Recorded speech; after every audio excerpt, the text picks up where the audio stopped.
నమస్తే, welcome to ఈహా TV. Operation rising lion పేరు చెప్పి ఇరాన్లో ఉన్న అణు స్థావరాలే లక్ష్యంగా ఇజ్రాయెల్ యుద్ధం ప్రారంభించిన సంగతి తెలిసిందే. అటు ఇజ్రాయెల్కైనా ఇటు అమెరికాకైనా ఇరాన్ అణ్వాయుధాలు తయారు చేయకుండా అడ్డుకోవడమే ప్రధాన లక్ష్యం. ఇందులో యుద్ధం గెలవడం ఓడడం అనే విషయాల సంగతి తరువాత. ఈ సమయంలో ఇజ్రాయెల్ వల్ల కానిది అమెరికా వల్ల అయ్యేది ఒక పని ఉంది. ఇదే ఇరాన్లోని కీలక అణుశుద్ధి కేంద్రమైన ఫోర్డోను ధ్వంసం చేయడం. అయితే అది భూమికి చాలా లోతున అత్యంత పటిష్టంగా నిర్మించబడి ఉంది.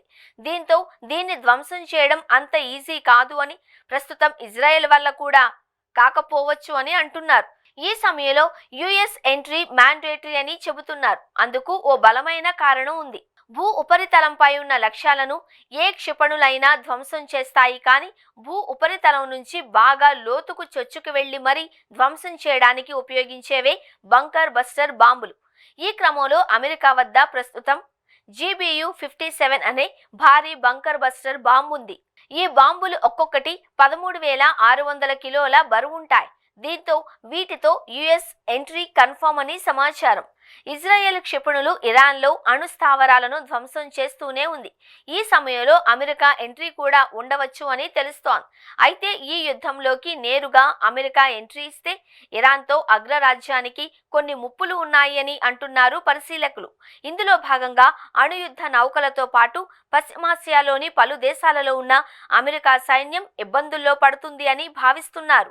వాస్తవానికి అమెరికా దాదాపు 3 డజన్ల రీఫ్యూయలింగ్ ట్యాంకర్లను ఇప్పటికే ఐరోపా దేశాలకు చేర్చింది.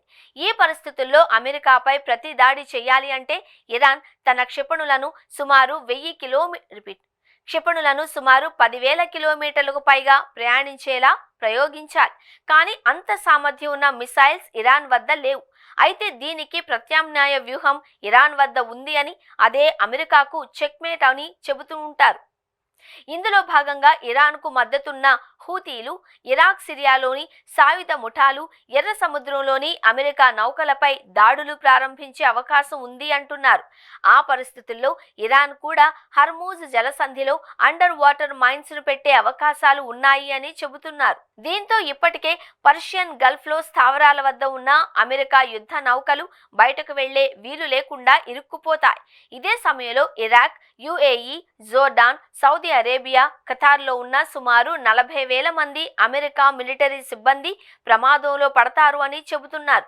వీరిపై ఇరాన్కు సపోర్ట్ చేసే ముఠాలు విరుచుకు పడవచ్చు అని అంటున్నారు. అయితే ఈ పరిస్థితులు అన్నీ అమెరికాకు తెలియనివి కావు. అయినప్పటికీ అగ్రరాజ్యం రంగంలోకి దిగితే ఖచ్చితంగా 3వ ప్రపంచ యుద్ధానికి తెర లేచినట్లే కన్ఫర్మ్ చేసుకోవచ్చు అని అంటున్నారు పరిశీలకులు. దీంతో ఇప్పుడు ట్రంప్ తీసుకునే నిర్ణయంపై సర్వత్రా ఉత్కంఠ నెలకొంది.